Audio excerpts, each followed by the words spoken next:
Welcome back, everyone, to Fortunate Fishes. My guest grew up dirt poor in a rough corner of North Omaha, Nebraska. He had a single mom running a daycare out of the house. Dad was in the Air Force, not around much. And when his older brother started sliding into gang life at 14, his mom called the dad and shipped the kids to Henderson, North Carolina to save them. He got into NC State off the waitlist freshman year with no support system. He made himself one rule: never miss a class, never be late, homework done before fun. 4 years of college, graduates, of course, top of his class, and he had a custom degree. They called it biological business management. He invented it because his orthodontist mentor told him that a biology degree was basically BS and worthless, and to learn business instead. He heads to dental school at UNC Chapel Hill, Virginia Commonwealth for orthodontic specialty, the #1 clinical residency in the country. And then in 2007, in the worst economy of our lifetime, with zero patients and zero money, he decides to open Gladwell Orthodontics. Lucky move. Today he's the #2 Invisalign provider in the U.S., top Invisalign teen provider on the East Coast, and he's personally completed more than 15,000 Invisalign cases. He sold his practice in 2021, stayed on as the chief orthodontic officer. Married to his wife, Anna, who I've met. She's amazing. 2 kids. Haven't met yet, Olivia and Jason Jr.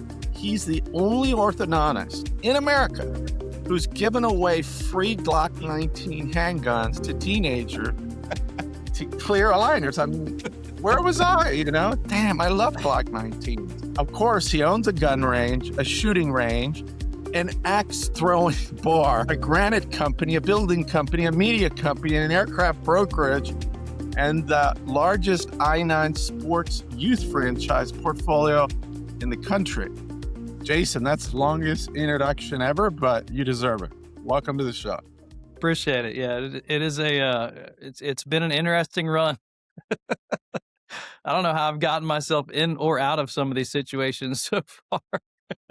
Unbelievable. I mean, you did not definitely grow up with the silver spoon. Far from that. Far from that.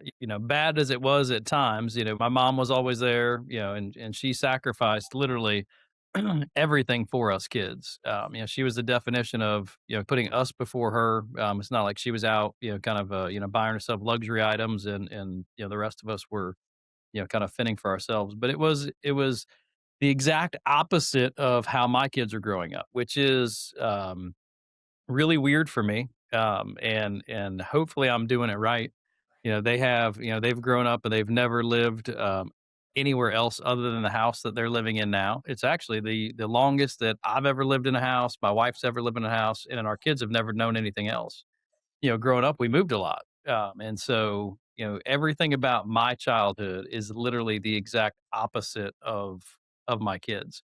So, kind of one of my biggest wonders is, are they going to be, kind of passionate about things? Are they going to be competitive about life? Are they going to want to win when they've grown up in a situation that hasn't fostered them to, kind of have to do things on their own? Like, right, as much as a dad, I want to push my son and my daughter probably more, to fend for themselves and do everything. Like, was it the situation kind of that I was raised in that created a monster in, in some Right. ways, or kind of was it just a lot of luck, which I do think I've had a lot of luck in my life, Yeah. but yeah, so it's I know we've talked about that. And I've talked to other friends about that. Is kind of worry about your kids and kind of how do they make it through when kind of Right. you've grown up with adversity and they haven't.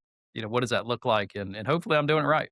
This framework that most people, let's say that are an R360, grew up with like a silver spoon in their mouth, when in fact 80% of our members are first-time entrepreneurs. 19 did not go to college. I flew back from the conference with a guy that dropped out of high school. He came to the U.S.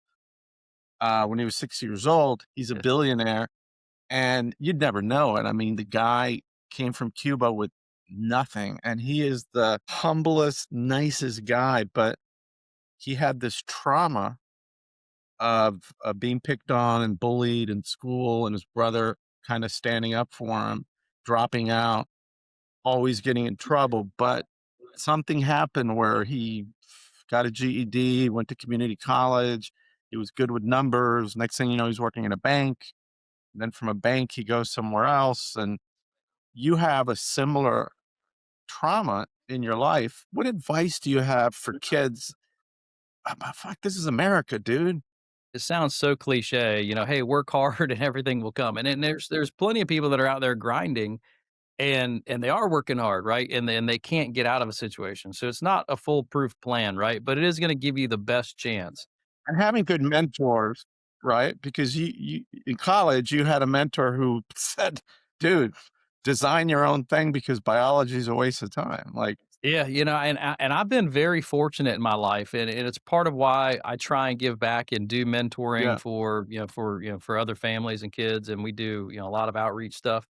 But what I tell people all the time is, and it's funny because I own a marketing company, right? And I'm telling people, hey, get off social media, right? You can't get ahead by looking at the best version of what everybody else is putting out there about themselves. Because most of it's a lie, right? Like, I mean, no one's posting their real everyday life. Like when you come home and the house is a little bit messy and everyone's kind of frazzled from a long day. Like that's not the side that people post.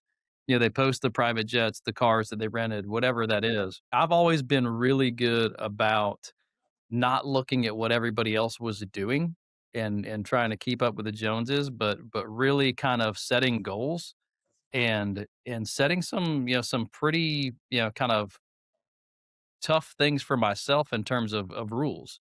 You mentioned it before. Like when I got mhm, to NC State, trust me, it did not take long for me to look around at the other people that were in the room and say, "Holy shit, I am outgunned. Like everybody here is smarter than me." And it was embarrassing, man. And that's honestly like that embarrassment is probably the number one thing that drove my passion for, okay, like I'm one of the most competitive people, right? And I know everybody says that, but I think a lot of people would say, all right, he backs that up. Like I hate to lose at anything.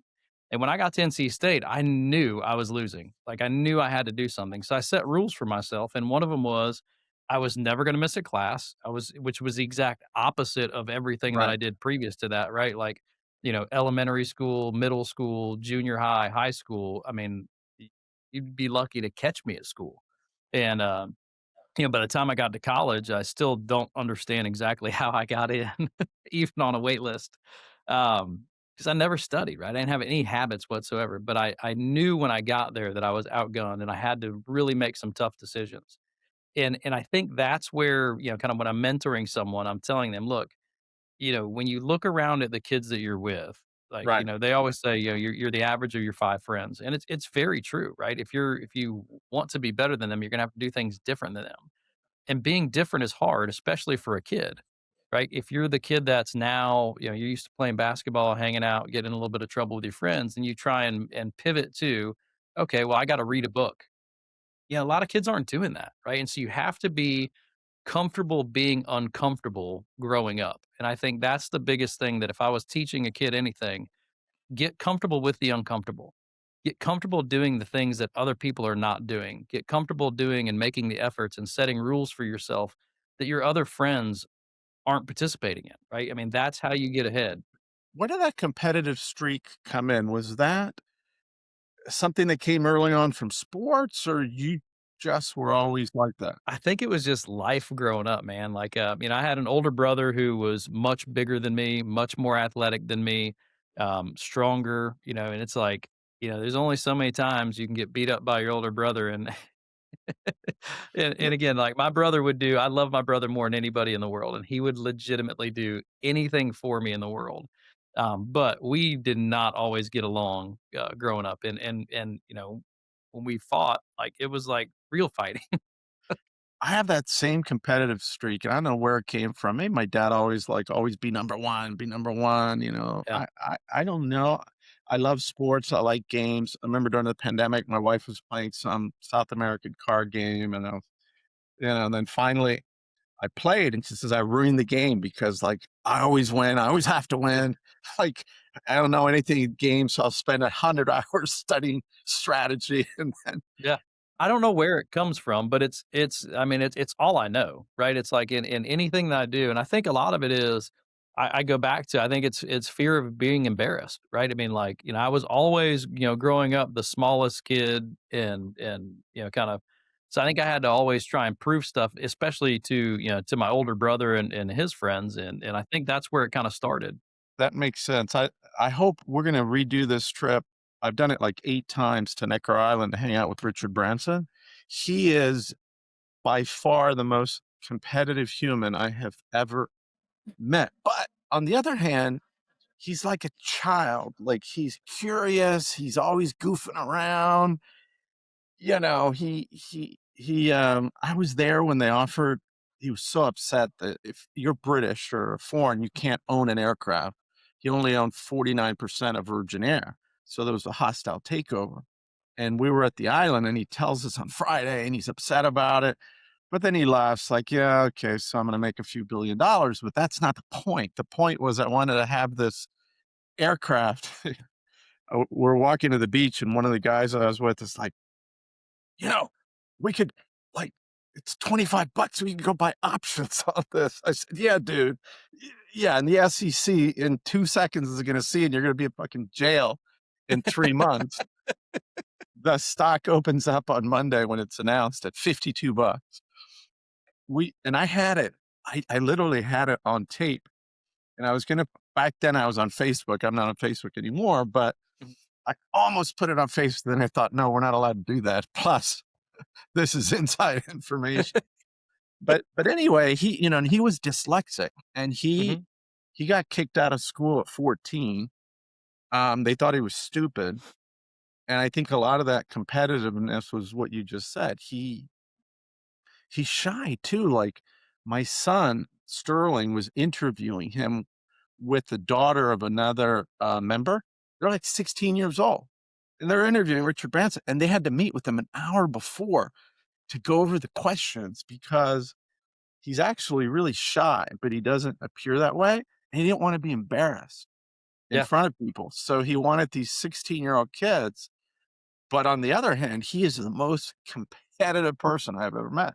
And you have that. Gee, does your brother have that also? Or No, it's weird, right? Neither, I honestly, like, I've got an older brother, I've got a younger brother and a younger sister, and none of them like, we're all very, very different, like, yeah. extremely different. I think I am by far the most I'll say I'm the most competitive, and I'll fly the closest to the sun. Like, I have I think my risk tolerance is broken. Um, Yeah, yeah. No, no, no. yeah, So let's get into, yeah. walk me through the moment you decided to give away Glocks for braces, and whose idea was it? Did your lawyer say yes? And did Anna say yes? We had a surplus of Glocks, so I thought, well, who better to give them to than 13-year-olds? Um, In North Carolina. You know, you want to talk about something that was, the most blown out of proportion, misrepresented, and absolutely fake news. That is exactly what it was. The real story is I was at the time a silent partner in a gun store. Once or twice a year, I run a massive Invisalign promotion. tell people what Invisalign is in case they don't know. So Invisalign is, in my opinion, the best treatment modality for anybody looking for orthodontic treatment. Like, so my kids, it's the only thing, my family, it's the only thing they'll have. So it's cleaner, it's easier, it's more comfortable. Everything about it's better than braces, in my opinion. So what it is, it's a series of clear aligners, clear like retainers, that each one of them is programmed to move your teeth a little bit differently. So I started using Invisalign back way before it was cool, which is why we bounce back and forth between the number one, number two provider in the country. Some of their programs I'm number one globally, so it's pretty cool, right? But it's a very, very neat way to move teeth very safely, and it's still, there's a lot of misconceptions about Invisalign too, but it's a product that we use to move teeth in orthodontics. All right. So these Invisalign, smile events that we run, Right. we'll start 200, 250, patients in a day. Like one of the kind of plaques behind me is I have the world record like 9 times over for these Invisalign smile events. So for reference, 200 to 250 patients in one day is about what most people will do in a year production wise from an orthodontic standpoint, right? So it's like we're moving some plastic on those days. And, so we were getting it was a weird time. We had run this promotion and normally we fill the schedule really fast, right? So like Right. from a marketing perspective, normally we want to burn through external patients to fill the schedule, right? I don't want to burn my internal patients. I want to use Right. external marketing efforts to build the schedule, not using internal marketing efforts. Well, for whatever reason, the schedule wasn't filling. And so we're like a week before we start marketing these events about 6 weeks before, right? Because if you market too far ahead, then you kill the bookend month like on the front side. If you market too late, you don't fill the Right. schedule. So we're about a week out and we're probably like 75, 80% of where I need to be, right? And we're tracking it every day, which is kind of how we do. And so yeah, I'm looking at all my partner companies and my mailing list. I'm like, look, who do we want to offer, something special to? All right. And again, I did this with every company that I have ownership in, right? So this was not unique to this. So we would take a mailing list that was an opt-in mailing list for a company that we had ownership in, and we would tailor a specific deal to them. Okay. So you had a list of gun owners or whatever, and you decided to give the gun owners like a free thing. Yeah, but here's where it gets good, right? So the special for Invisalign, it was like 1,300 and something off Invisalign treatment, right? That was a special. So when we sent out the deal to the gun club, the deal was you either got a silver membership valued at $1,200 Yeah. or a Glock 19, which was $350, or $1,300 off treatment, right? So we're giving you 3 options. One of them is a really bad option. Like one of them is a quarter of the value, a third of the value of everything else. And so we felt really comfortable doing this. All right. Now the funny part is, so I sit down with my media team, my Go Right. Media, and I pitched them this. I'm like, hey guys, this is what we're gonna do. And every one of them, I mean, without doubt, was like, hell no. We are not doing this. You have lost your mind. We'll fill the schedule. Don't do it. So we operate on the same principle of disagree and commit, right? I very rarely ever pull the CEO card, right? It's not how I lead. I'm the same way, but here you are flying close to the sun. 100%. I got an idea. I got an idea. Align Technology, right? They make Invisalign. Invisalign. They Yes. publicly disown you. The NC Council of Churches call you a public health menace. CNN runs the story. I mean, how many I told you so did you get? Yeah, my buddy in London calls me. He's like, "Dude, you made the you made the Daily Mail. Like, you are crazy. What is going on?" Well, so I told my team, I'm like, "Look, you guys disagree and commit, but if anything happens, I'm taking all the heat."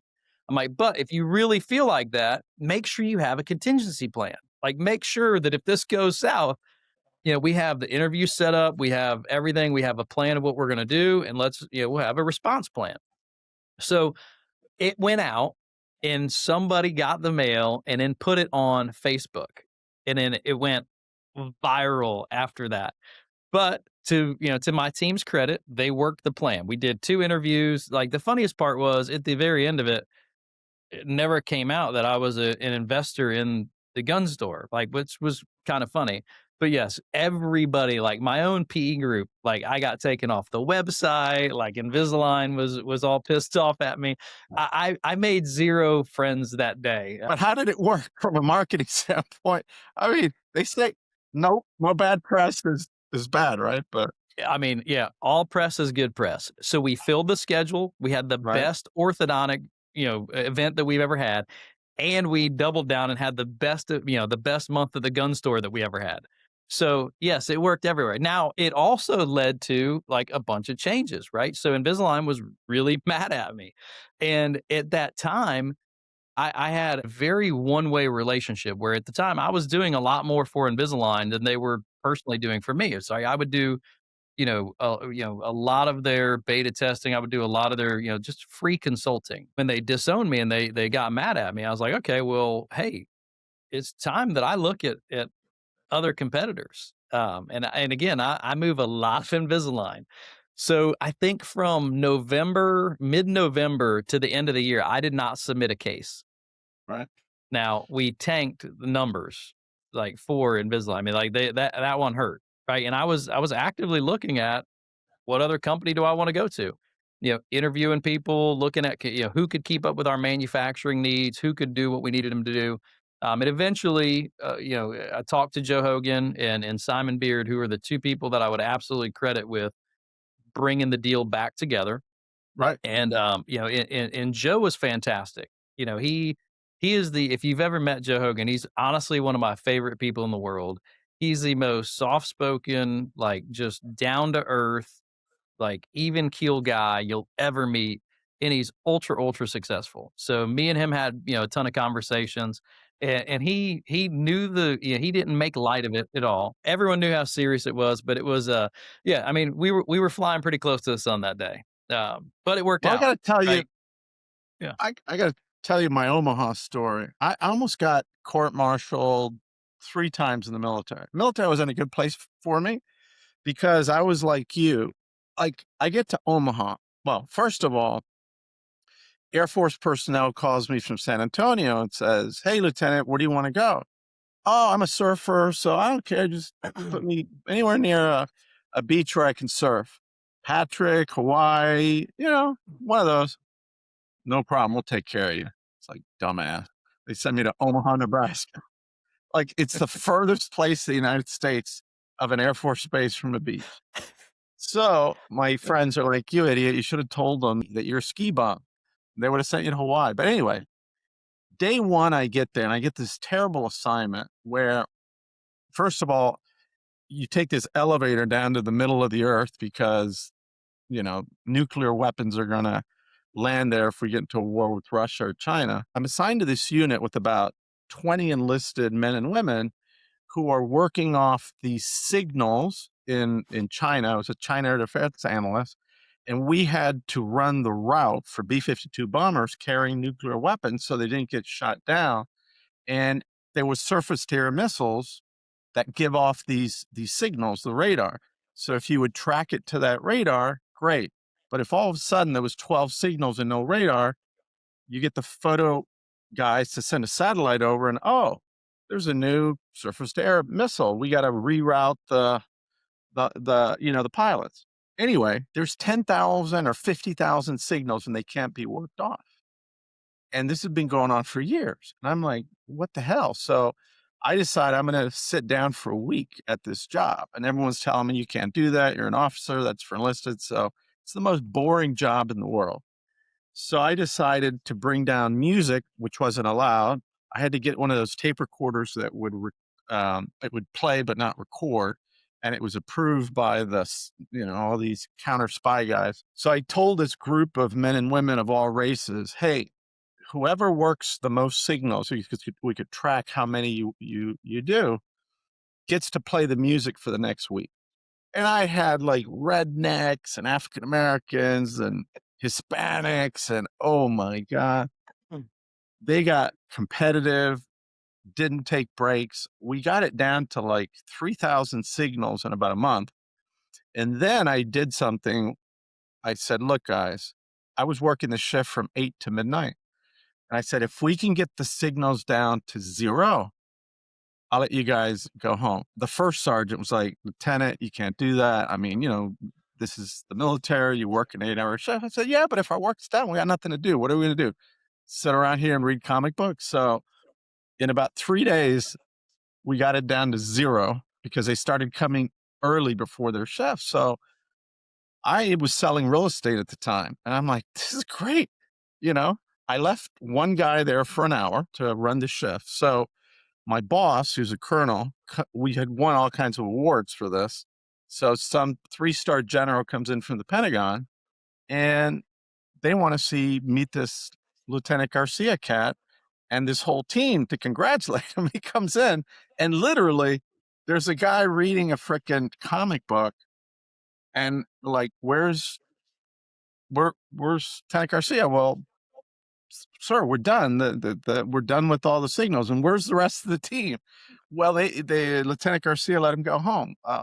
When? At 3 o'clock, sir. Well, when does your when does your shift start? At 3 o'clock. Next day, I almost got court-martialed, and the signals went back to like 50,000 within like, I don't know, 6 months.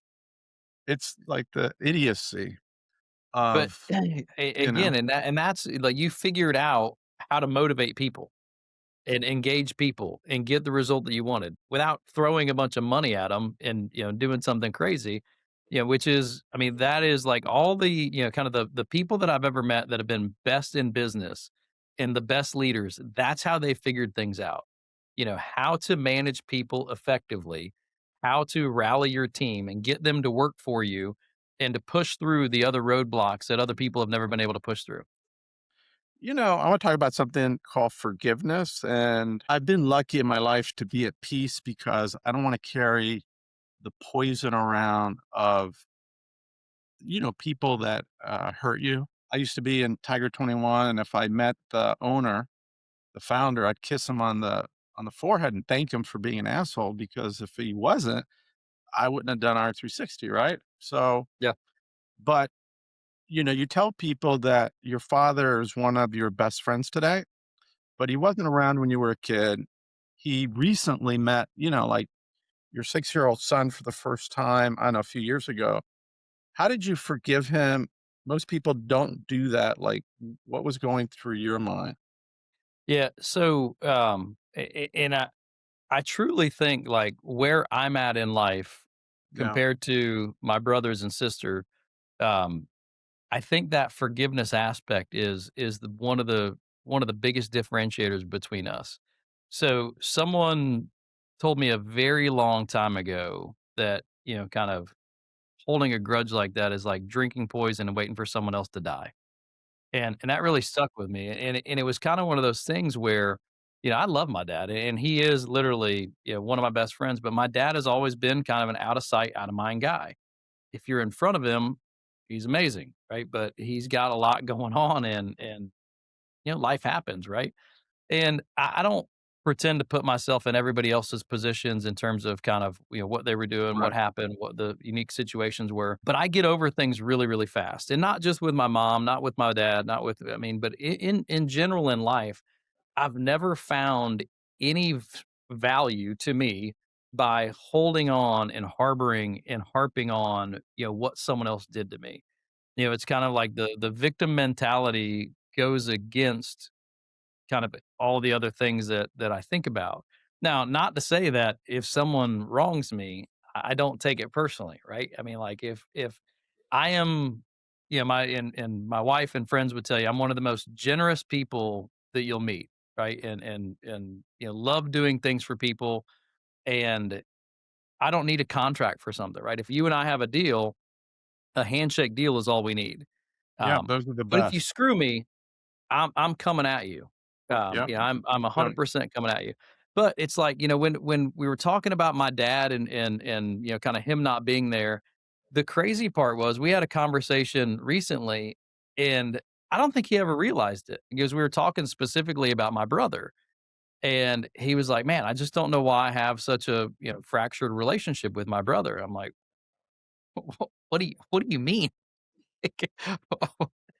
What do you mean there?" And he's like, I mean, I just don't know why. I don't know why he's so angry towards me." I'm like, "Well, dad, you weren't there, man. Like, we had to grow up in Omaha, and my brother did take it worse than me, right? He was 3 years older, and he got into more trouble. He ran with, a very different group of friends that was, kind of not great people. They weren't going anywhere in life. I'm like, "Dude, like, that's why." Like, he was having to try and be, kind of the male father figure, and there was a lot going on in our home life that, that it wasn't like, we weren't just, kind of, not well with, with money and things like that. There's a lot going on there. So it's just, I think that, forgiveness, I think, is really important, right? And it's always done well for me to. Empathy too, I did not have a good relationship with my dad from age like 13 to 23. You know, he's a heart surgeon. He named me after his mentor, who his picture is behind there in black and white. He invented the heart valve at Georgetown in 1952, Charles Huffnagel. His father gets sick, my grandfather, so he goes back to Panama. And if he had a friend's mother, wife, daughter had heart issues, they'd bring them to my dad. And my dad would do these 8-hour surgeries, putting in pacemakers and stuff like that, but they didn't all live. So he started drinking, he started being a little reclusive. And then he also worked for a general, like that said, "Hey, if you're not gonna be my personal physician, I'm gonna kick you out of the country and your family." So he was the number one physician to all these military guys. There was all kinds of coups all the time in Panama. So I was only thinking about me, and the other thing that you said, which I've worked really hard with my kids to not be a victim. Like, dude, you are powerful. And if something happens to me, I look around and say, what was it about me that caused this? The last thing I would say is, oh, I'm a poor victim and this, that, and the other. And I think you have a lot of that. And you also have discipline because when you went to college and you said you were going to do this, this, that, you were never going to miss a class. Where did that come from? I mean, that's discipline.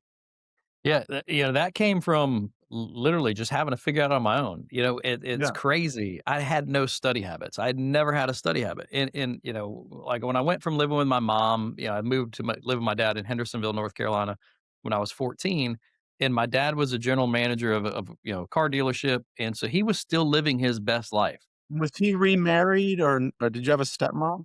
He remarried, probably about 10 years ago, and he's been with, Okay. with Catherine, for, God, they've been together probably 30 plus years, but they just remarried, kind of not too long ago, 10 years ago, maybe. So she was there, but they never lived together, like, not when we were around, and, so I never had these study habits, and, when I got to state, I'm like, I don't even know how to do this, right? And it's sometimes I think probably ignorance is bliss, and so I had to figure it out. I'm like, "Well, what the hell do I do?" I'm like, "Well, first step has to be just go to class."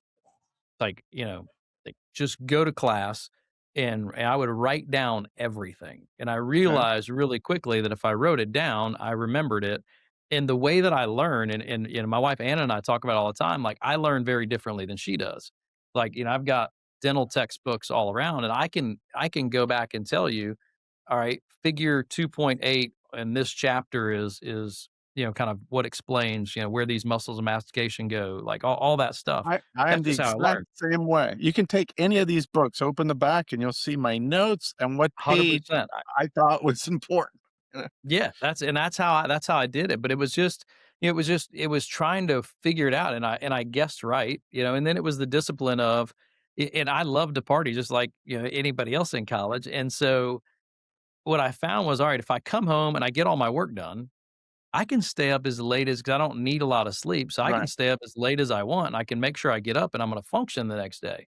And there was always fun to be had after 9 p.m., right? And so right. I would get it done early, and I would stay up late, and what was crazy was the people that I was staying up late with, I was first in my class, they were last in theirs. Like, I can tell you, countless guys that I loved that dropped out after 1, 2, 3 semesters, and it was because they weren't doing the first part, right? They weren't making it to classes, they weren't really studying, they were partying all night. I'm like, "Well, if you wanna do the second part, you gotta do the first part. That's the most important part."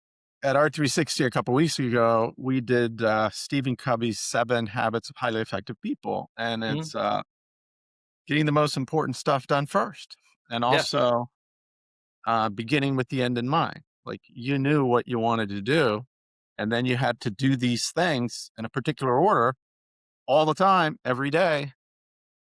But if you did them, you were done by 9 and you could then party. Yeah, So and that's and and good. I think what really helped was some Mhm. early wins, right? When you go Yeah, from never being a good student ever, and you start to look around and you're like, "Holy shit, like I'm number 1." Like, that's new, that feeds my competitive drive, like, I don't wanna lose that now, And, kinda so the better I did, when I made dean's list and, Right. straight A's and things like that, it's like, all right, well, that first win, really helped set up all the rest of the wins, and that's really kinda what drove a lot of the success. So it was neat. In life, having the right partner can make you or break you. When did you meet Anne? Like, in what part of your life trajectory? What did you see in her? And what recommendations are you giving to your two kids in terms of finding the right partner? Yeah, so that's a great story. So I was a senior at NC State. So I worked my way through undergrad working for a local orthodontist. All right, so a local orthodontist in Raleigh, they had it was a group practice, a dad, a daughter, and a son. They all worked Mhm. there. And so I got a job there is working in their lab. Then I kind of, moved up through the company, did basically every job there, was very successful. So I was quitting to go to dental school, and this group always And when did had you get the idea to go to dental school? Was that like, so high school, yeah, like from high school you so knew? yeah, Okay. so what happened was I got braces, later than everyone else because we just didn't do that growing up. So when I got to Hendersonville, and it was actually Catherine, my dad's wife now, that was like, dude, we got to get you braces. So she set it up, she got everything, and so I thank her and I give her a lot of credit for that. But so I met Joe Farah, who was the orthodontist. All right. And I go Right. into this guy's office to get my braces, and he's laughing, he's smiling, he's having a good time. He's surrounded by all these pretty girls. And, I knew I didn't want to be my dad, right? I didn't want to go into, to dealership management and car sales. It's like I've been there, done that. I've seen enough of it over the years and summers. Like I didn't want that for me. And Right. so I'm looking at him and I'm like, man, like I could do this. Like this looks like a fun job. It's artistic. It's I love art, and he's laughing and joking. People like him. Everyone knew him in the community. Like if you got braces back then, you went to Joe Farah. Like it's and So at least you had that also. A lot of kids go to college, they have no idea what they want to yeah, do. You had an idea, which is good. yeah. I had an idea, and I'm like, all right, I think I could do this based on his lifestyle and what I saw. But you're Yeah. you're a senior, and how did you end up meeting Anne? Yeah, so we're both like so I'm quitting working for the orthodontist, and Right. she's coming in and just starting. Oh, And, so there was always like they always had this pipeline of students that were coming and working. So I was at NC State, she was at Meredith College. She was doing the same thing. She wanted to go to dental school, and everyone kind of knew, well, if you want to go to dental school, there's this good orthodontist that will bring you in. They'll let you get some hours. They'll write you a letter of recommendation if you're good, things like that. And so the very first time I met her, it was I was kind of leaving. I was kind of in control of a couple people, and there's this thing called the plaster trap, which stinks. I mean, like to high heaven. It's awful. It's where all the like when you're making molds, all the kind of right. bacteria goes down in there. Just awful. So I tried to get her to change it the first day. She just like the worst job. So I wanted to see what she would do. And the other guys that worked there, stepped in and they actually changed it for her. And so we worked together. We overlapped for like probably about 3 months. And then, we just hung out. We'd get lunch, we'd hang out. And then we, kind of, just started dating after that and never looked back. But she was always like, you talk about, what you can do with the right person.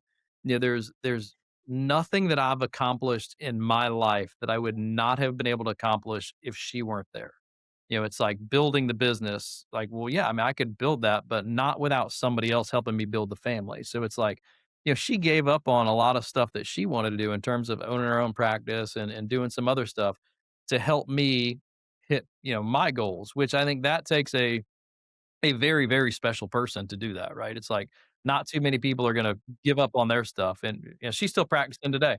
And what advice do you give to your kids in terms of, a lot of times it's hit or miss. The divorce rate is 50% in the US. How do you make the right choice? Yeah, so we talk to them about it a lot. It's like, I mean, I think one is setting a clear expectation of it's a commitment. We don't sugarcoat anything. They know we, get into, arguments or fights just like anybody else. I think the people that want to pretend like marriage is kind of blissful process that there's never any ups or downs. Yeah, I think it's important for them to understand that it's a real commitment and picking the right person is paramount and you really have to, to make sure that that person is the right person. but also understanding that people change, right? Like who you marry today is not going to be the same person 30 years from now, right? Like I'm different, she's different. And I think, just a solid understanding of, kind of you're going to grow together and it's not a situation where you're just walking away from it. Yeah, and I think they understand Yeah. that. Like yeah, they know it's a commitment. I think they see how seriously we take everything. And so hopefully that helps them pick the right partner later on because again, that can I mean, literally make or break you. You get the right person that's supportive, it's going to make everything easier. I think people should be kind. You should be able to share your dreams and you need to have similar values, which I think is important. My wife was telling the story at the R360 conference where, she wanted to get divorced, went to her dad, very old school. He's a doctor, Ecuador. And it's like, does he beat you? No, dad. Does he provide? Yes. What's the problem? It's like, dad, I'm not happy. Yeah. You're married. Nobody's happy that's married. But hey, I am happy. yeah. So, I think I'm gonna go on 20 years now. Yeah. And look, I've had a lot of ups and downs, but I think if each person is willing to work on their own trauma, we all carry our own suffering. We all suffer. And you have to kind of learn how to observe it and not let it control you. And I think, what I tell my kids, you can't solve kind. You know, Yeah. if you're with someone who's generally a kind person, is optimistic, smiles a lot, you're going to get out of the funk a lot quicker. And they're not going to be the type that are going to just bully you emotionally, those type of things. But I do think you need someone also that you admire as a person and recognize, when my wife, who's incredible professional, could be going to work and making really good money and gives that up to take care of 4 kids in a dual household because I was divorced. It's a big sacrifice. Yeah, and I know your wife has done very similar things. Like you've shared stories about like when you wanted to go back to school and she went with you and things like that. Yeah. I think it's really important to make sure that you find somebody who's going to be supportive of your dreams and understanding that your dreams may change, right?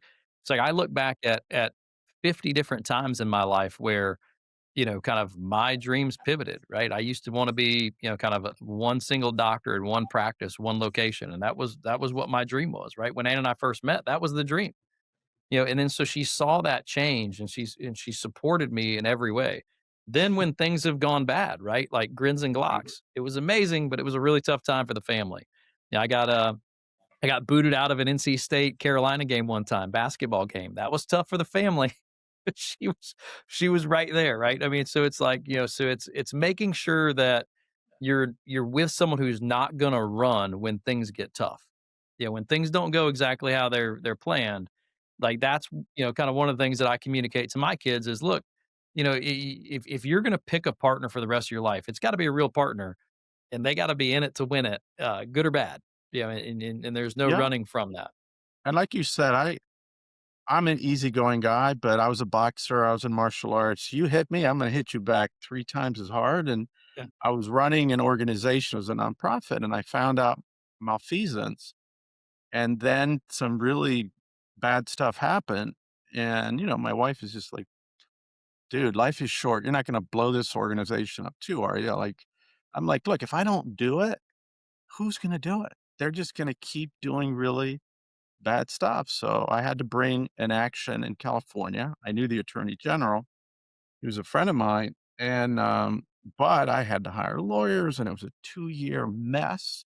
But it ended really well. But I just like, I got the Substack now and, people will make these idiotic comments. And my wife said, do you have to answer everybody?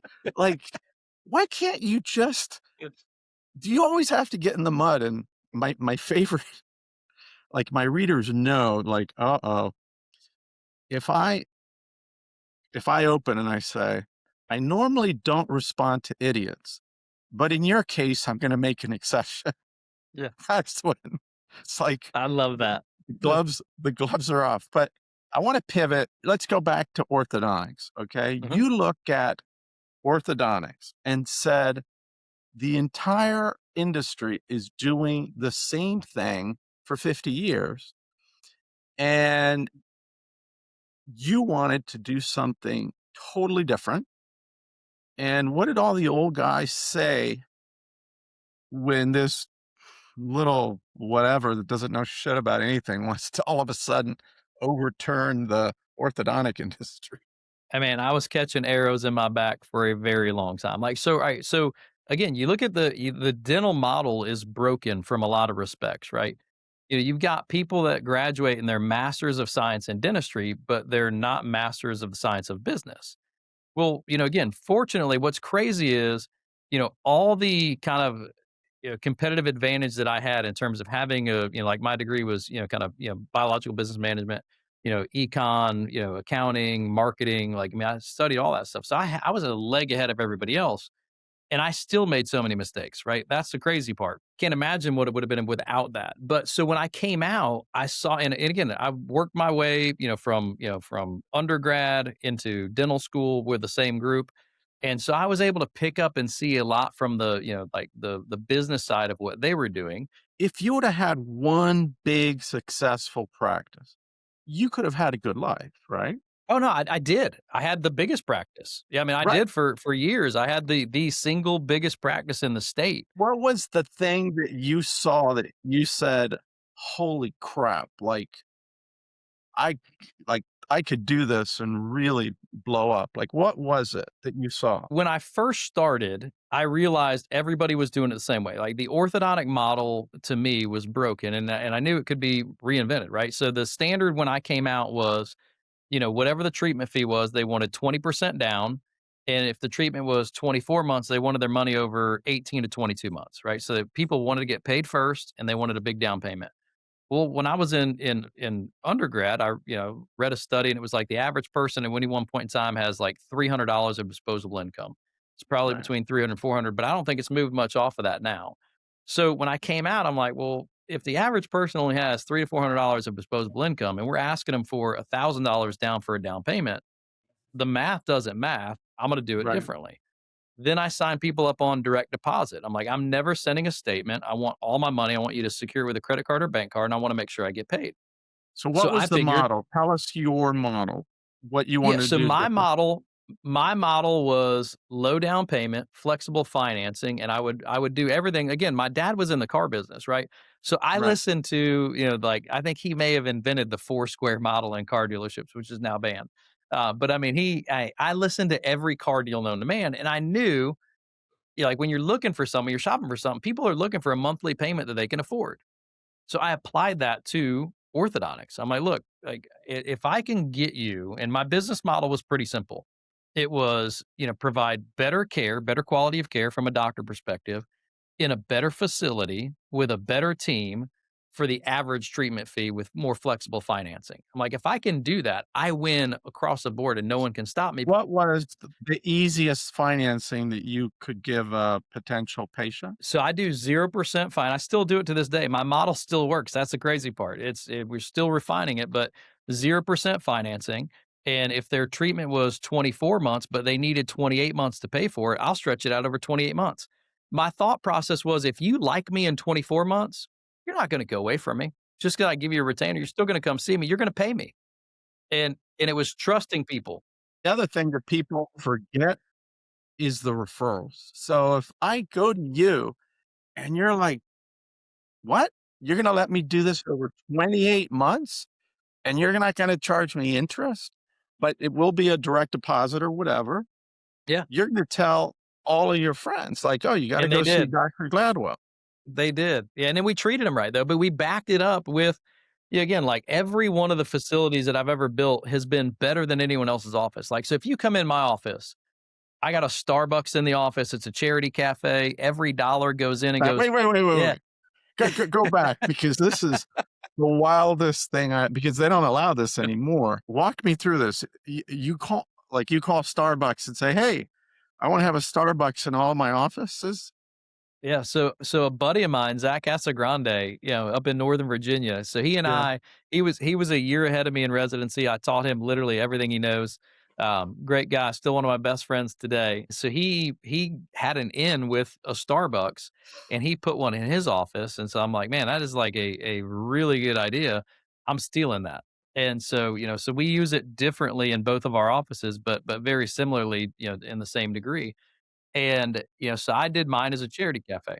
It's a full Starbucks, like frappuccinos, like whatever you want with a barista.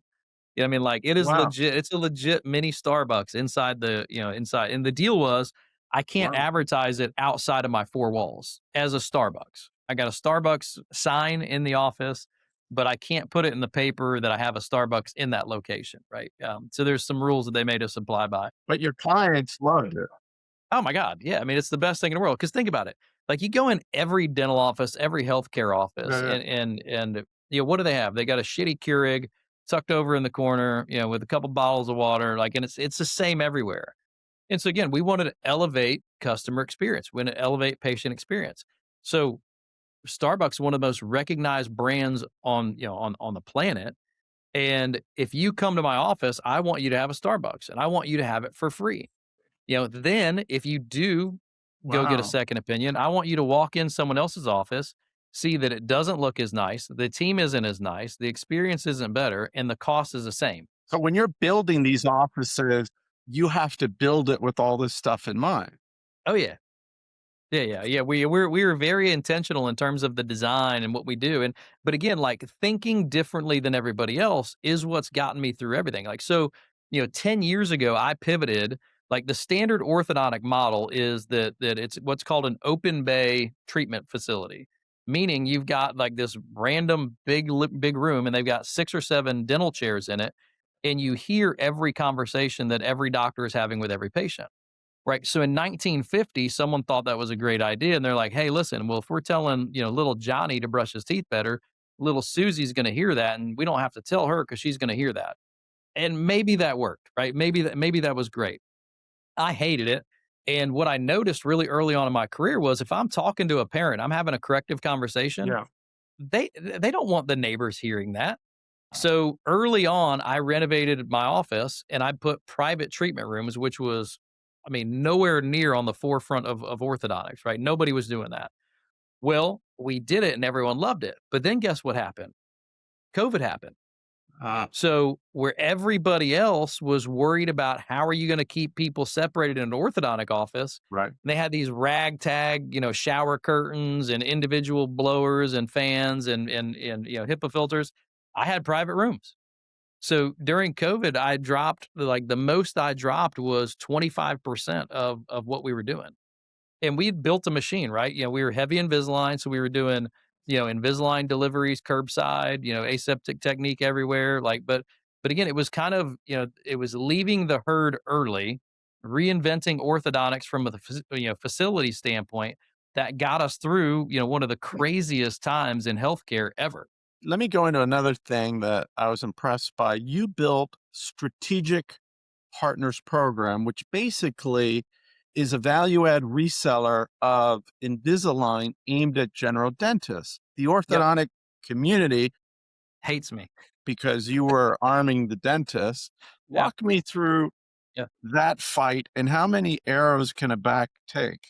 Yeah, a lot is the answer. Here's the thing. I read somewhere it was like, haters hate from below. And that's very, very true. Yeah. And so I live my life that way. So if people stop hating me, then probably I'm irrelevant, right? Well, so early again, my wife's a general dentist, still practices this day. And early on in my career, I was lecturing for Invisalign because I was one of the only people in the country really doing it at scale. So, they got an East Coast headquarters right up the road from me. So I was lecturing, doing a bunch with them. And I realized that when I lectured to a group of orthodontists, all they wanted to do was prove that what I was doing, they could do it differently. I'm like, okay, well, if what you were doing is better than what I'm doing, you'd be here, I'd be there. Right. So, being that I've got the podium, clearly my way is working pretty well. Then when I would lecture to general dentists, Right. they wanted to listen to what I had to say, and they were interested, and they wanted to take what I was saying and they wanted to, implement it in their practice. So they were easier to lecture to. But most orthodontists, like we're in a study club and there may be 10 GPs and 3 orthodontists. And around everyone, the orthodontist would, would act very nice to everyone and like they really wanted to help them. But then when we get alone, like all it would be is just a bashing section of, how GPs shouldn't be doing Invisalign, this orthodontist only, blah, Right. blah, blah. And it's a fear-based mentality. So the average GP in America does, maybe 18 to 28 cases per year, which is again, like based on my volume, not a lot. I'm not scared of that. So what I wanted to do was say, hey, look, what you're doing now is 18 to 28 cases. It's a mixed bag of cases. You're doing some cases that you should be doing. You're doing some cases that you have no business doing, and you can't tell the difference between them. And then when you go set up the ClinCheck, which is kind of like, everyone thinks Invisalign is the same between every provider, but it's drastically different. Like we got to go in and we got to design the case. We got to tell it So how to move the I teeth, get it. everything like So that.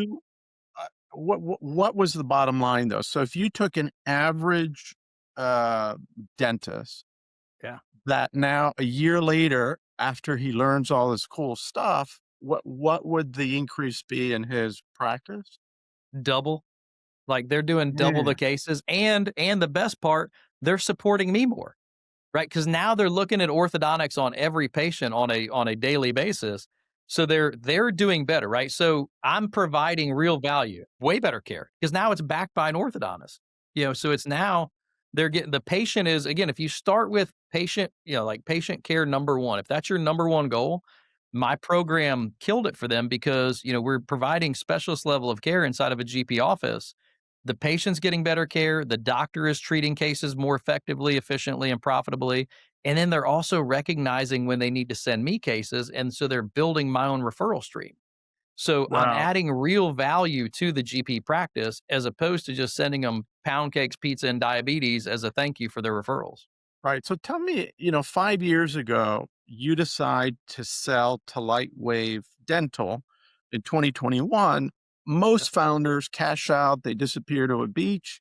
You stay on as chief orthodontic officer running 100 practices. Why'd you do that? So I believe in the model, right? And I think this is like you look at affordable care, you look at DCA, and you look at the private credit market and kind of everything that's happened. There's a reason why a lot of these people fail, right? I didn't do a deal with Lightwave because I had to, right? I did a deal because I wanted to scale up faster and I wanted to grow further and I wanted to take the business in, kind of a bigger direction than what I could do on my own. I sold everything and then I rolled back in. Yeah, I rolled back in at the time 30%. Into So I the other company because you were there, you were gonna yeah. help grow it.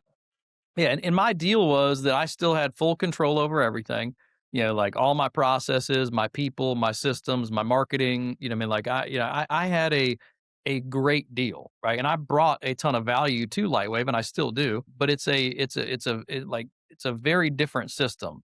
We're not just worried about spreadsheets, we're worried about doctor retention, patient care, and kind of growing the business. And I looked at it, what I saw, and one of the reasons why I wanted to join Lightwave was there was a lot of GP acquisition going around me. Okay. And so Right. some of my best referrals were joining Lightwave. And so in the Okay, back of my and can you mind, I'm looking at explain to people that don't know what GP acquisitions mean? yeah, yeah, yeah. So the general dentist, like, so I'm a specialist as an orthodontist, and I rely heavily on other people, outside of my marketing.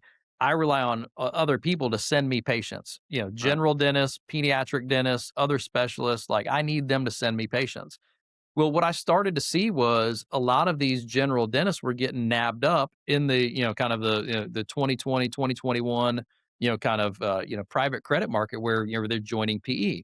So I started to look at it, I'm like, well, as a specialist, if I keep going the same way and all of my referring dentists join the same group or join different groups, I'm going to be left where I have the only way I can get referrals is marketing, which means my patient acquisition cost is going to go way up.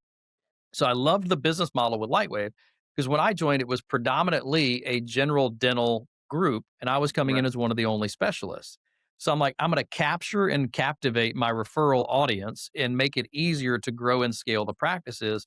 And I loved the business model. Well, I like the business model. I truly believe in it. I believe in Right. the company. So I want to be part of it and I want to help it grow. Right. I didn't want to just, kind of, and that is the lie that I told my wife. I'm like, hey, look, you know, when I do this deal, I'm retiring. Yeah, I even bought myself a gold watch. I mean, now I I work more than I ever did. Yeah, So I again, talked to Mark Moses at the conference, and he told me about a book. I just got it. I haven't read it yet, but it's uh, basically making money is killing your business. How to yeah, build a business you'll love and have a life too.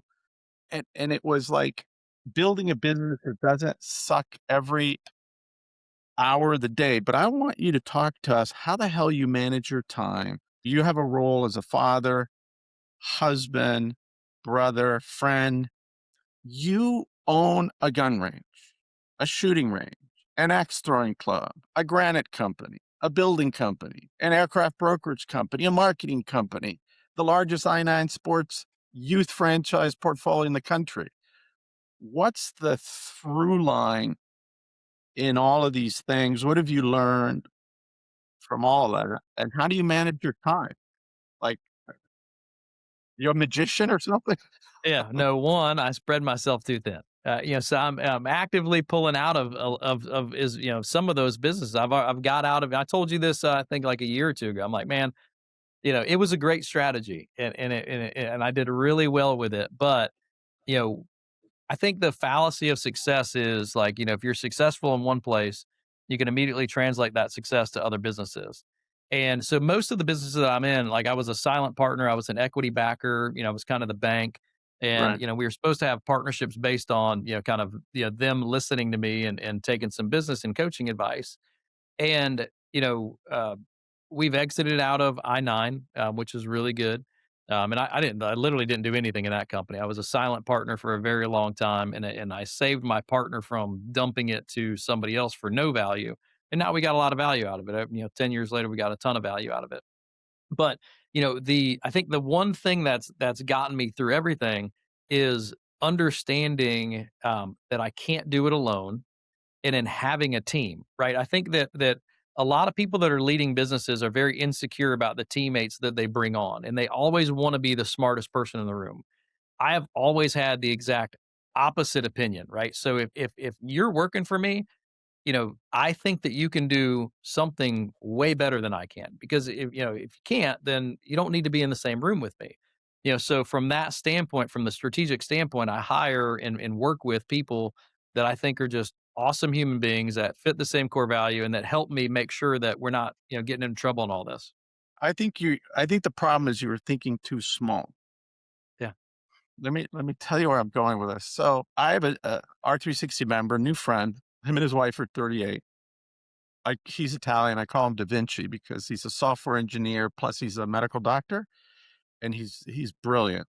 And he's also a man of faith, and so is his wife. They went from one to like 1,500 nursing homes. At the age of 29, he was the youngest medical director of a hospital in the United States, and he fired all the doctors because they weren't doing their jobs.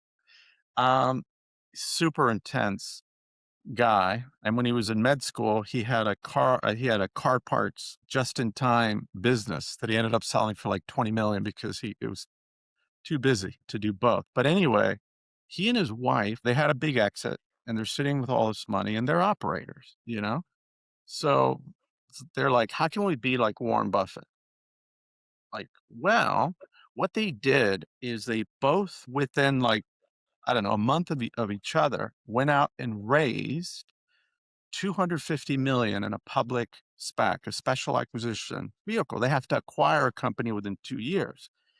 They put basically 10 million in each. Okay. And then they got a team to raise the money.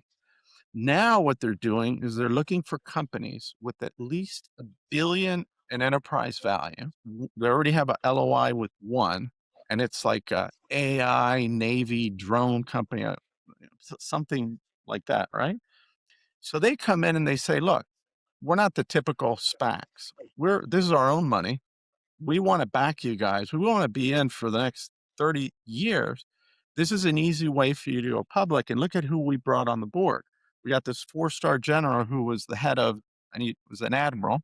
That's going to help you grow. And if they do the deal, boom, they're public. They own 25% of an operating business that they don't even have to be on the board. The next one is going after. and they're going to do a third one. I'm like, it's brilliant. It's like, It really so is. she's a lawyer and she's really good at this. Their deal closed in 17 days. I've never heard of with private equity. But so she's really good at negotiating, finding the right partner, and they're industry agnostic. And it's kind of like what you were doing, but in their case, they go after big businesses with big operating teams. There's already private equity involved, probably at $1 billion enterprise valuation. And their idea is like, hey, we're gonna get 7, 8, 9 of these over the next so many, 10 years. And now we have a big chunk of ownership of these operating businesses that are public, and they're getting their stock at on the IPO. When it goes public, they're already making 4x on their $10 million day one. Yeah, 4x. that's I mean, amazing. yeah. I mean, so what I I need want to to do that. do, I want to orchestrate a lunch, because he's also starting a new company, and he wants to have the first company where the majority of the employees are digital. All right. So he's already hired these young guys from Anthropic, from OpenAI, and he feels bad. It's like, I'm like 38. I'm like ancient. You have like no idea. And I'm like, where did these kids go to college? College? They didn't go to college. They've been programming since they were like 6, and they got hired by these big companies because they're geniuses. I hired him away, paid him a lot of money, gave him equity in the startup. About a third of his employees are software programmers, and the rest are like operations, finance, that kind of stuff. But he has like already 100. He has a CEO. He has 7 below them. Those 7 are running divisions, and it's all being orchestrated 24/7. And and he's looking to disrupt healthcare. Yeah, let me know when you want that lunch to be, because I would love to be at that lunch. Like, that is a yeah, that sounds right up my alley of something I would love to do. Oh, it's more than a lunch. I told him Yeah. yesterday, I said, dude, I just bought a $15,000 computer, and an Apple stopped making last week these computers with more than like 128 or 256 with memory. Th- Oh, really? and it takes like 3 months to get the stupid thing. So I said, when I get them, I'm going to go to your office for 3 days. I want to sit around these kids, and I want them to help me set up the 24/7 agents to help me get my life back, you know, Yeah, with I mean, there's so much value in that. I mean, that's where the next generation of value creation is coming from. You know, it's no gonna be no amazing. question. And it's not, yeah, like I told him everything I'm doing. He reads my Substack too, and he's like, dude, up till 3 in the morning, you're killing yourself. I could do this, that. I could program da, da, da, da. And I'm like, okay. Isn't that wild? Yeah, it's like, It's crazy. because he's also a software engineer and a medical doctor. So I said, you know what? I'm going to plant myself for 3 days in your office. He said, come on down. So Look, I'll let you if you know need in an July. assistant, let me know. I'll carry your luggage, I'll carry your computer. No, no, no. You Yeah. guys will get into trouble too, because very, very like minded. But let me ask you this: you didn't have a father in your life growing up. He wasn't really there. What is the rule that you've set for yourself as a dad that your father did not? Being there. I mean, like, it's yeah, plain and simple, like, yeah, I can't imagine not being there for them, right? It's like, even something simple as like, and again, this the deal that I did back in 21 has helped with this, right? Like, Hmm. pre doing a deal with LightWave, I could have never went on a Tuesday afternoon and watched my daughter play tennis at 3 p.m. I mean, I could have, but that's really wasn't the business that I was running at that point. So for me, I want to be there for them. Like I've made several commitments, right?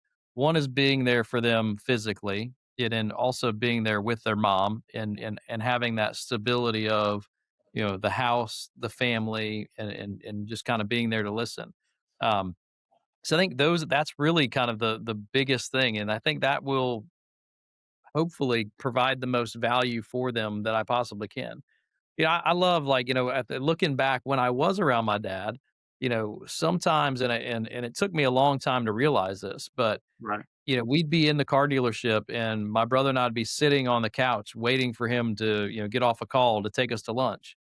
And sometimes it was an hour, right? And I don't think I ever realized how much I picked up on having the conversations that he was having, like, just listening to those. I was kinda like a little, 14-year-old sponge. And so I do that with my kids, right? I wanna expose them to the reality of business and life and seeing kind of what I do. And so if I'm driving and I take a call and one of them's with me, it's on speaker. They need to hear how I talk to people. They need to hear how people talk to me. They need to hear problems come up and how we solve those problems, how we work through things, how we negotiate, right? I mean, like, I want them going through life and knowing how to negotiate, how to figure out, kind of where the good part of the deal is, the bad part of the deal. But I think all of that starts by just being there on a consistent basis. Now, I wish I was there more, right? I still travel, I still go do lectures, I still do, fun stuff with my friends too, right? Because they also, in my opinion, need to see that I have to have a life as well. Right? I got to be happy. They got to be happy. But they have to be able to rely on me. They got to be able to trust me, and they have to know that I'm always going to be there. And so I think those three things are, kind of hopefully what when I'll look back and when they'll look back in 20 years, and they'll say, "Hey, I didn't know it at the time, but as much as we gave you grief for traveling to go lecture here or there, you were still present. Like, you were there. You were teaching us." One of my heroes is Leonardo da Vinci, and I love these kind of super intelligent guys. But he said the longest journey I'll ever take is the 18 inches from your head to your heart. How do you stay heart centered and not in your head all the time? Um, I think, I would say honestly my wife, yeah, my wife and the kids, um, like, Anna has been literally the biggest rock, in my life, and she's always there, and she's got the biggest heart and best heart. Like, so I'll tell you a quick story. She's a dentist, and she's got this 88-year-old patient that every time she sees Anna, she invites her over because she's at one of these kind of assisted care facilities, and every time she sees her as a patient, she invites Anna over, says she wants her to visit. Now this lady has, no living family, no, like, real friends, relatives that are coming to visit her. And so, I'm getting ready to go to the office the other day, and I ask Anna, I'm like, "Hey, what are you doing today?" She's like, "I'm actually going to go visit my patient." And I'm like, "There's not a lot of people out there, right? That would go to an assisted care facility and hang out for a morning, especially when you got 2 kids, a life, a job, and other responsibilities." But, so she took that time to actually go see this woman and had a great time, right? I mean, like, they talked, they hung out. That's kind of, she's got the best heart, and I think that rubs off on me in all the right ways. And again, like, I love my kids being able to see that 2 things. 1, that their mom still works, right? Yeah, mom's got a Yep. job. She doesn't have to work. She's got a job. She has a purpose, and she's there every day, doing what she wants to do. And then 2, that she has a heart that's big enough, like, to do things like that. It's like, we all make choices. And my wife does tell me all the time, "Hey, when you say yes to one person, you're saying no to somebody else. And, just make sure you're not saying no to us more than you're saying yes to other people." So I think that's where it comes from. Yeah, I mean, I Yeah. think it's just the family life that we have is, I'm very happy with it, and we good. We're very lucky. I'm working on it. Your next door neighbor, who's a friend, I got to go to a spiritual capital meeting with his father in Palm Beach, who I loved. I could just see where it came from. But for me, he's a man of faith, and the whole message of Jesus can be summed up in 6 words: love God, love yourself, love others. All of those things are hard. Loving myself is the hardest. I put myself last. I put others first. I'm so busy doing my thing, taking care of helping others. I don't take care of myself. And then, of course, loving your children, loving your wife unconditionally is is easy. But loving your extended family, your brothers and sisters, others is a little harder to do. But I've been on that journey, and there's another R260 member that's helped me with, and his whole thing now is feel, don't think. Don't think about what others say. And a lot of times it's the ego that's triggering you to do this or that. But karma, you do the unexpected, loving, kind thing, which most people wouldn't do. There's karma in the universe that comes back, and also being true to yourself. Because a lot of times our body is saying one thing, you really have to listen. And I'm a head guy, and I always have been. It's been very difficult for me to express my emotions. So I'm working on it. But by doing that, also, I think you become a better listener. And when you have kids, really having an honest conversation when you can actually influence them, which is now. And there's R360 members in their 70s with kids in their 50s that now today they're starting to have real conversations with, because no one ever taught them how to have those like real, honest, authentic conversations. Yeah, and I agree with that. I mean, it's like my kids, I want them to know, like I always tell my kids, I'm like, look, whatever you get into, you have to know that I should always be your first call. And you can't think about that first call as if you're going to get in trouble. Like my role is to help make sure you don't get in more trouble and to get you out of trouble. Like you got to trust me to call me first. And when you trust me, you got to tell me everything. And it's like, like I don't care if they're, if they're at a party and they're, drinking when they're 16, Right. 17, 18, whatever it is. If they call me and said, Dad, come pick me up anytime, any place, anywhere, and we're not going to have a conversation about it that night. I'm gonna get you home safe. I'm gonna, we'll talk about it in the morning, but I'm never gonna do anything at that point to, to break their trust. I'm not gonna pick them up and yell at them, and then Right. because next thing you know, they're never calling you again, right? So you gotta, I think that's kind of, thankfully we haven't gotten to that point yet because mine are 13 and 10. But that's the mindset that I have with the kids is you got to trust me to be able to tell me what's going on and then let me help you. Are you open for some advice? Would love as much advice as you can give me. My wife and I are very different. She's more, you know, this is what you need to do, and this is why, and go do it. But because I had the relationship that I did with my father, who, when you're a heart surgeon, you save people, it was very much his way or the highway. But what I've done, which just luck, and it's really worked out well. And when my oldest daughter got married, she said, I would never make a major decision in my life ever without calling my father. And then she explained, because my attitude with my four is anything that you want to do, if you want my support and a yes, and me to back whatever it is that you want, you only need to do one thing. Tell me what you want to do. Tell me from your perspective the positives and the negatives, and let me ask questions. Whatever you decide, I'll support. And if you want to know my opinion, I'll tell you. You don't have to ask. Number two, you certainly don't have to. If you do ask for my opinion, and I tell you, you don't have to follow it. Why? Because in my life, I have like looked at stuff and thought it through and asked a million people and came up with the positives and negatives. And I'm like, hey, there's 50 positives here, only three negatives. The answer is clear. I'm going to do that. And I do it. Total screw up, total mistake.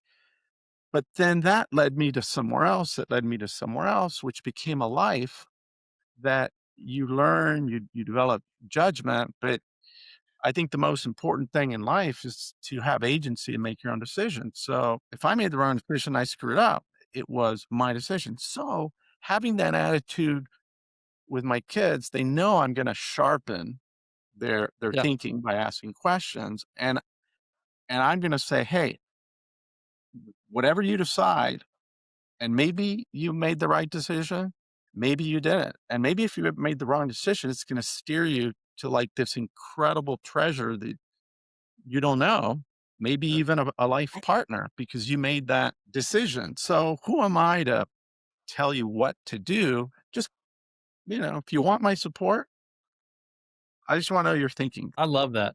I tell my daughter all the time because she's closest to it. I tell her, I said, "Look, Olivia, my goal is to get you prepared by the time you're 16 to be able to make 90% of the decisions in your life on your own. Like, that's it. Like, by the time you're 16, like, I need to make sure that you're comfortable making 90% of your decisions. And I want to help, kind of over the next couple of years, make sure that you know that. And that's the goal that we're working towards. And so, of course, yeah, 13 and know it all, she's like, well, I already make 90% of my own decisions. Okay. Right. Yeah, and the other thing is We values, clearly have right? work to do. Yeah, if you could teach your kids to be kind, to be truthful, to have discipline, to stick to their word, to be on time, to have ambition, Yeah. to have a mentor, to ask questions. I mean, the only thing we can do is like teach them good values, But right? I think that's just coming from, like, what core values does your family have? Like, Yeah. what do you value as a family? What do you show the value to? And I think that, I mean, that's what Ann and I try and do a lot is, kind of they have to understand all those things, and they have to understand the why behind what we're doing in a lot of ways.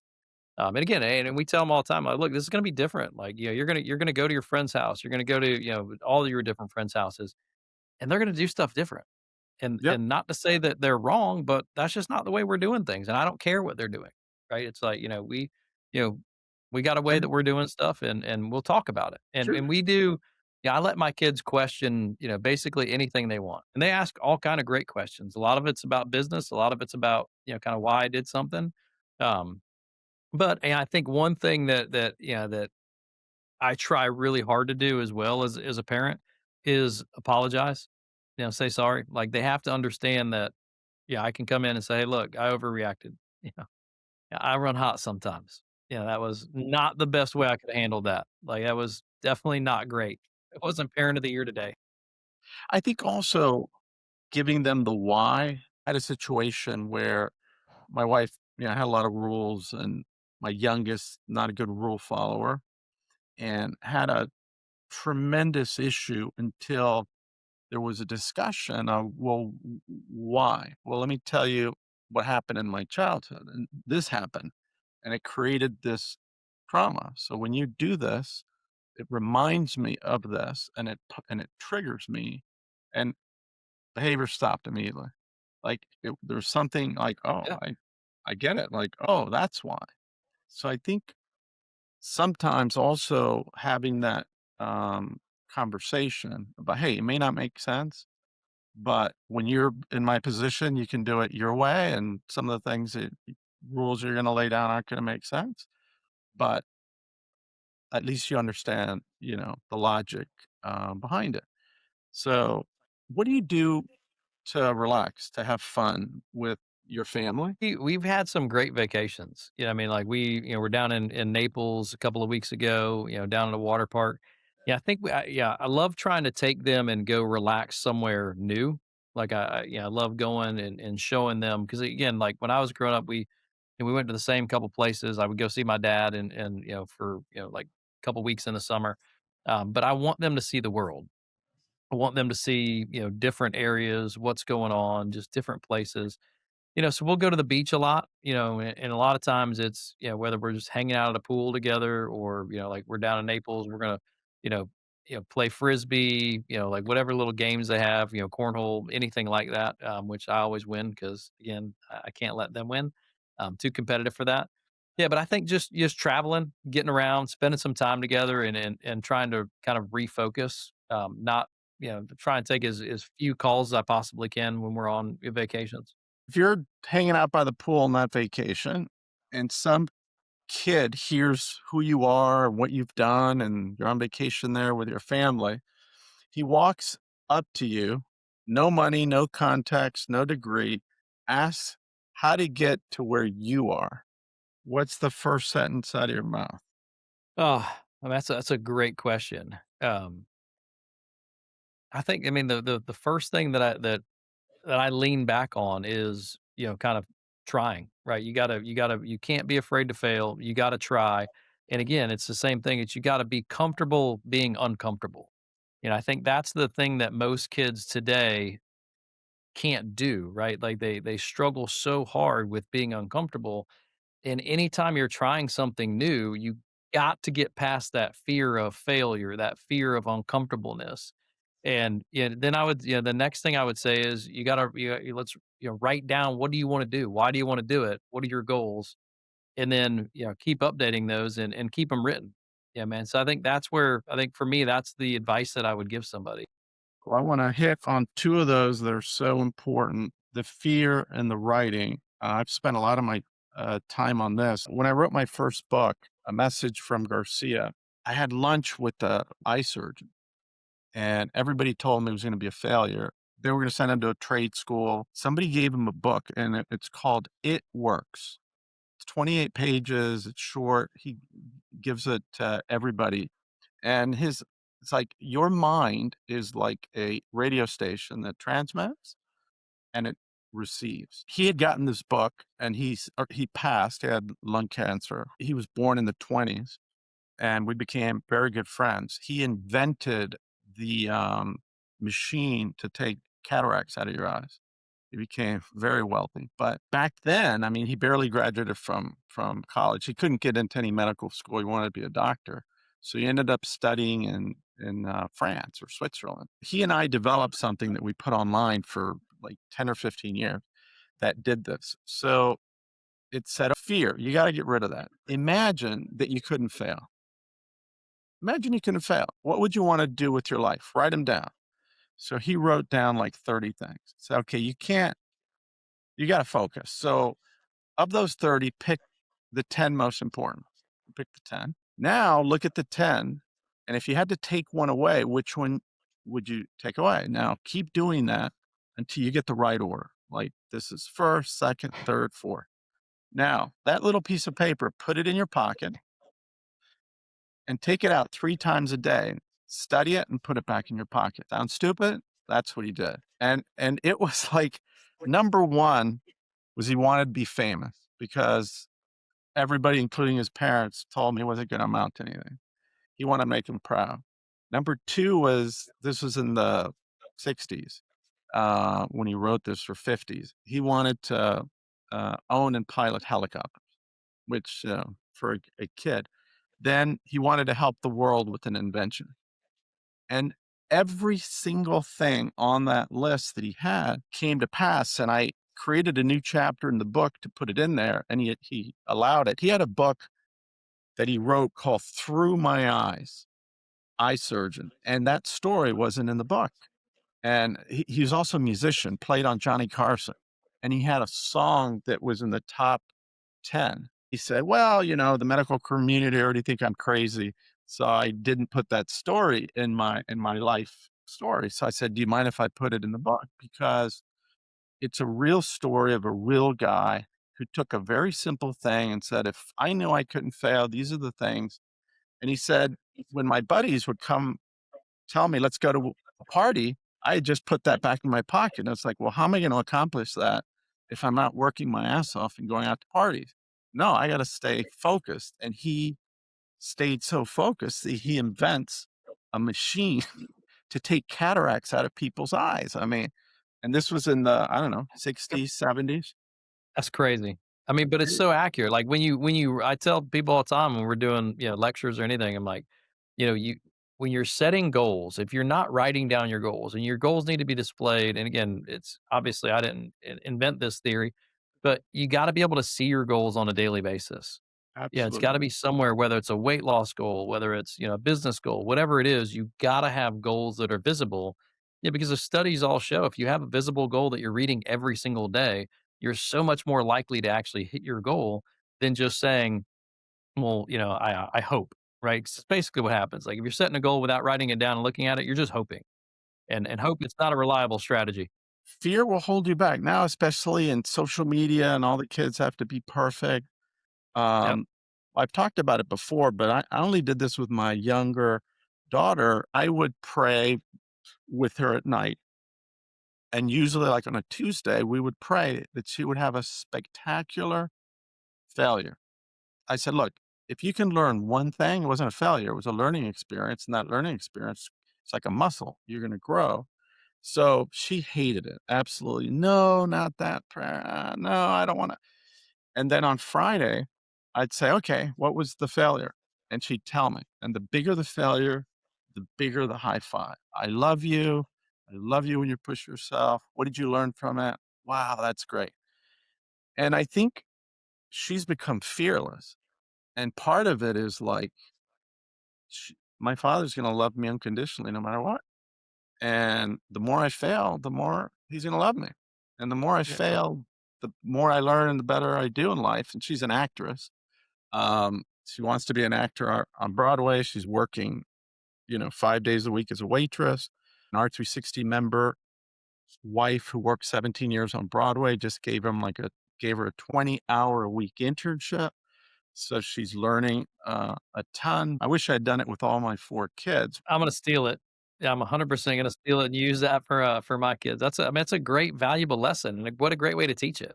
Yeah, and she'll tell you today that she absolutely hated it, but recognizes what it's, we do the predictive index assessments, and I figure I'm Mhm. the entrepreneur, I'm the fearless guy. No, she's like off the charts. Yeah.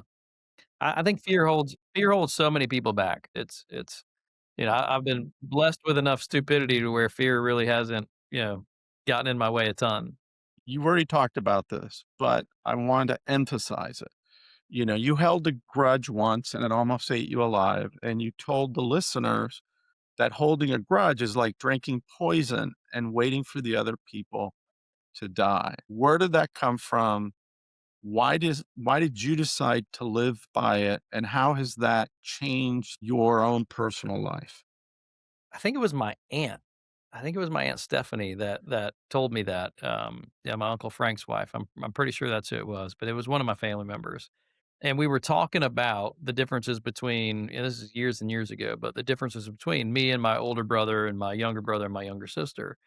And so that's kinda where the story came from, and it really just stuck with me, and that was before any of my success, that was before I kind of graduated, in residency and anything like that, and I just remember it sticking out, and I'm like, it's time I don't even think that I knew what was going on and kind of what my mindset was thinking. I was acting that way, but no one had ever really put it into words for me. And it's just kind of, every situation that I've ever looked at, like even when someone has wronged me, like I don't dwell on it. And I've had, unfortunately, with as many businesses as I've done, I've had some really shitty partners. And it's funny. It's like, one of them I still get people and they'll send me like a screenshot of a either a text message or a social media post that's clearly about me.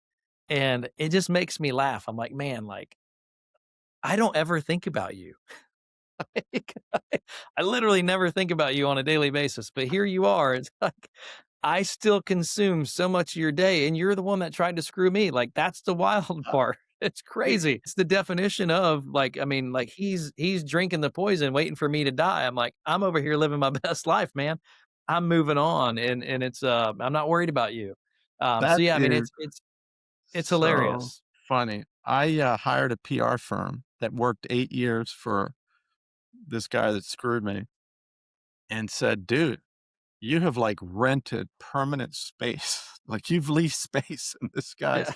head." I'm like, and honestly, like, today, if I saw him, I'd shake his hand and, "Hey, I respect what he's done. He is who he is. He has his own demons, and who am I Yeah. to judge?" But I am forgiving, thankfully. I know Mhm. people that have a black book, and if your name's in there, that's it. You're never coming out. I think there's a very big difference between forgiveness and stupidity, right? Like, so I've forgiven these people. I don't think about them anymore. I don't care. I don't wish ill on them. I wouldn't do business with them again, right? I mean, like, Right. I'm not Yeah. dumb enough to enter back in Right. business, but again, I don't hope bad things for their family or for themselves. Like, I'm Yeah. not wishing financial ruin And, upon them. and you're You not know, going out of your way to do anything harmful to them either. Ever. No, because and again, like, I talk about this a lot, it's, when we're doing training for doctors and, Right. I'll say, "Look, if you're ever in a situation where you have to talk about another doctor, never, ever say something bad about that doctor."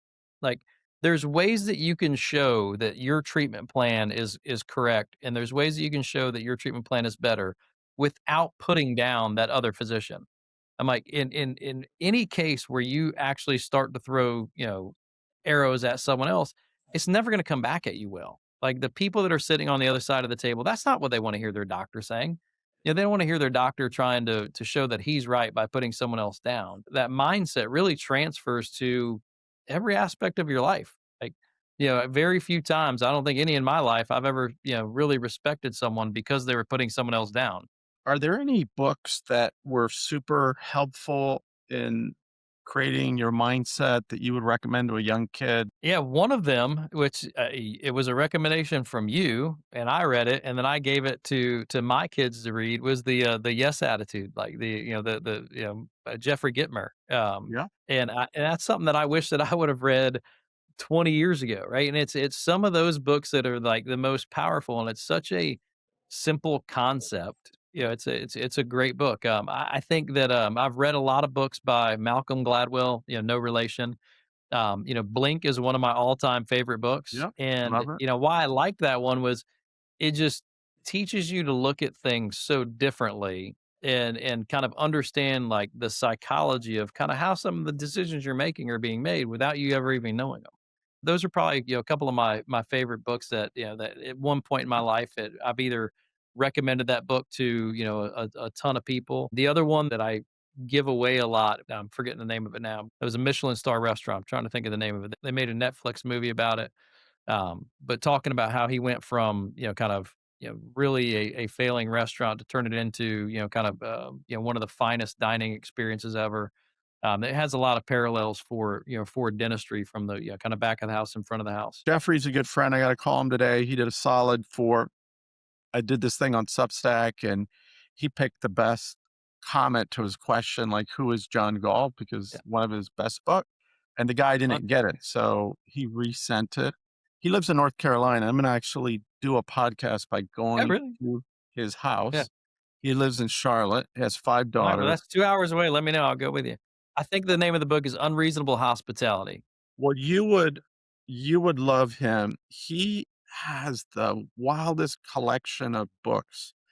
He has like 4 or 5 Atlas Shrugged first editions, A Message from Garcia, A Message to Garcia, which is, the first book my dad ever read to me. He has like 3 or 4 original signed copies. He goes back to the 1800s to the people that really started the self-help movement. He has studied all the masters. They pay him, this is like something ridiculous, like $5,000 to have an hour of his time. Like somebody will fly down, take him to lunch. But he's going to be 81. He's one of the wisest cats. So I'm looking forward to interview him. He speaks his mind, whatever is on his mind. So I know a couple of buttons I can push, and we're gonna have a great interview. But I want to interview him at his home. He bought like 10 units and he put them together, and it looks like a museum, like living in a museum with all his books and art. That's awesome. And he wrote the Little Red Book of Sales, which has sold a gazillion copies, number one bestseller. But he's an artist, so he designed the whole thing. No one had ever done anything like that before. And he's a really Yeah. good guy. So when I get off of this, I got to give him a call and give him a thank you. But I will call you to go July to see Da Vinci, Perfect. and Let me know. he lives in South Beach. And then when I do this North Carolina thing, I will let you know because I think you would enjoy him. And he has a little business. Who knows? He may convince you to go into a new business with him. Yeah. So, yeah, he can You have never a. know. I never say no. That's my problem. Like I'm always so interested in anytime someone pitches me on something, like I'm genuinely interested. Like, what are you doing? Like, let's talk. How can I make that better? How can I add value? What can we Well, do together? I have a feeling when you hear what these guys are doing with putting up 10 million, raising a $250 million SPAC, then using that to go find $1 billion company and own 25% of, and then let it run. A lot easier than a lot of these little ones that you're getting Oh, involved in. 100%. I agree. A lot less work. Last question: is there anything that I should have asked you that you wanted me to ask you that I didn't, that you'd like to answer? I think we dove into a lot. I mean, I think, I love talking about kind of, the practice and how we grew it and kind of what we did. Yeah, I think we started to talk about, kind of the private credit market and private equity, but that's a whole nother conversation. That's a very long one. You're a rebel. You're a rebel, man. I love it. You got to read. If you haven't read Thomas Kuhn's book, he coined the term paradigm shift. You Yeah, would you would love that. It's the like how scientific revolutions happen, and there's an old guy who sets up a system and he wins a Nobel Prize, whatever, and he's super creative and curious, but then he calcifies and spends the rest of his life defending his little hypothesis and attacking anyone that attacks his hypothesis until it just builds up and it basically blows up. You have that gene of attacking, you know, attack convention. paradigms and bringing them down and enjoying Yeah, it. it's a lot more fun to do that. I'll be honest. Like if I'm not having fun, I don't want to do it anymore. Which is probably why I do so many different things. But it's been an amazing ride. I mean, I've loved getting to know you, loved getting to know kind of a lot of our other mutual friends and hearing all their stories and every time I leave one of the meetings or kind of leave just hanging out, like I always leave feeling like I could do so much more. And I think that's what comes when you hang out with the right people. You leave inspired, even just a regular conversation. Like you leave, kind of gassed up and ready to go, which that's what I love. Like that's what I'm looking for in life. And I think that's what keeps you young and having fun. So Yep. And my wife always she only has one question. Like I'm up till 2 in the morning writing on a Substack last night. She's like, "Are you having fun?" "Yeah, I'm having a blast." yeah, "Okay. No problem." yeah, "R360, you having fun?" But the moment it's like it's like the Steve Jobs thing where he would ask himself every day, like, "Hey, if I knew I was gonna be dead in a month or 2, would I be doing what I'm doing?" And if the answer is no, too many days, then you're not on the right track. yeah. That's a great, honest question too. It's like I mean, it's very fair question. I think there's a lot of people, unfortunately, that the answer is no every day. But again, you talk about fear and they're afraid to pivot and they're Yeah. afraid. So they get stuck in that situation and they can't get out of it. Like, I think that's where you gotta, I think I've been blessed with again, somewhat fearless attitude in a lot of ways.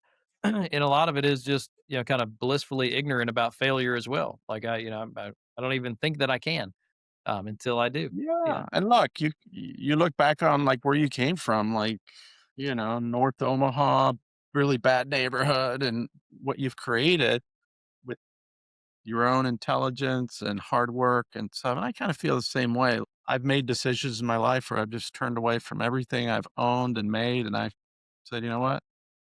God will provide. I'm just gonna surrender to the universe," and things just start happening, and you work hard, and you just things come together, you know? No, I agree. I agree with that completely. I mean, you got to have faith that, again, it's like, we talk about it all the time. And I tell my kids, I'm like, look, guys, this is not stuff that I built, right? Like, it's not like, I'm not the one in charge of all of this stuff. Yeah. I hopefully am taking the gifts that I was given and the opportunities that I'm giving and making the most of them. But like, my success is not just, Jason Gladwell out there ripping it up and doing the best thing. It's like, there's obviously, someone else in charge of kind of what's going on. I'm just trying to, buckle up and be part of the ride and hopefully take it in the right direction.